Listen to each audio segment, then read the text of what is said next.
முதல் கோணல் முற்றிலும் கோணல். இதுதான் நிலை.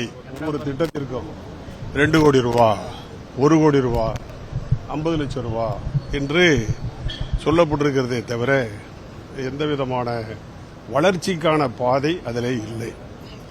இரண்டாவதாக, இப்போ எங்கள் ஊரில் கீழ்வேலூரில் அக்ரிகல்ச்சர் காலேஜ் தொடங்கப்பட்டு 7 வருஷம் ஆகுது. இன்னைய வரைக்கும் அடிக்கல் கூட நாட்டலை, ஒரு கட்டடம் இல்லை. முதல் வருஷத்து பிள்ளைங்க மட்டும்தான் அங்கே படிக்குது. அடுத்த வருஷத்து பிள்ளைங்க எல்லாரும் தஞ்சாவூரில் ஈச்சங்கோட்டைக்கு அனுப்பப்படுறாங்க. அதுக்கு கூட எந்த விதமான நிதி ஒதுக்கீடோ கட்டமைப்பு வசதிகள் ஏற்படுத்தப்படும் என்றோ எதுவுமே இல்லை.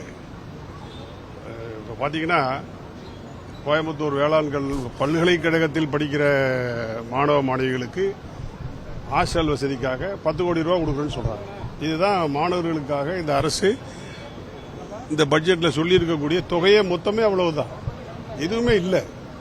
அதாவது உணவு தேவை என்பது மிக மிக மிக அவசியமானது. பணத்தை யாரும் சாப்பிட முடியாது, உணவு தான் சாப்பிடணும். உணவை தரக்கூடியது வேளாண்மை. இந்த வேளாண்மை என்பது இரு கண்களை போன்றது. இதற்கு இந்த அரசு கண்டுகொள்ளாத ஒரு நிலை இருக்கிறதே தவிர, கண்டுங்காணாமல் போயிருக்கிறார்களே தவிர, இதற்கு விரிவான விளக்கமான தேவையான உதவியை அல்லது இதற்கான சிறப்புகளை இந்த பட்ஜெட்டில் காட்டவில்லை, கொண்டு வரவில்லை. போட்ட விவசாய முதல்வர் அவர் கோட்டு போட்டான, சூட்டு போட்டான, விவசாயத்துக்கு என்ன பண்ணியிருக்கிறாரு? ஒன்றும் கிடையாது.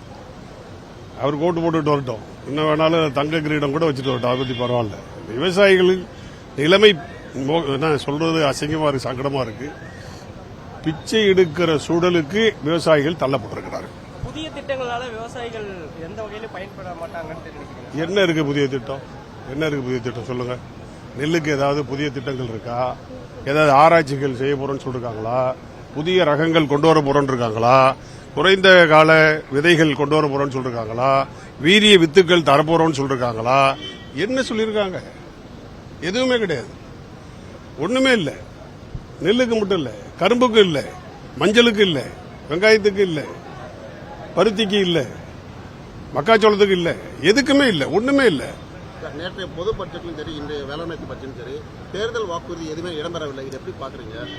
அதை தான் நாங்கள் சொல்றோம். இப்ப தேர்தல் வாக்குறுதியில் எங்களுடைய பொதுச் செயலாளர் சிறப்பாக அங்கே சொல்லியிருக்கிறாங்க, அது உங்களுக்கு தெரியும். எதுவுமே இந்த தேர்தல் வாக்குறுதிகள் சொல்லப்பட்ட வாக்குறுதிகள் எதையுமே முதல் பட்ஜெட்டில் கொண்டு வரவில்லை. முதல் கோணல் முற்றிலும் கோணல். இதுதான் நிலை.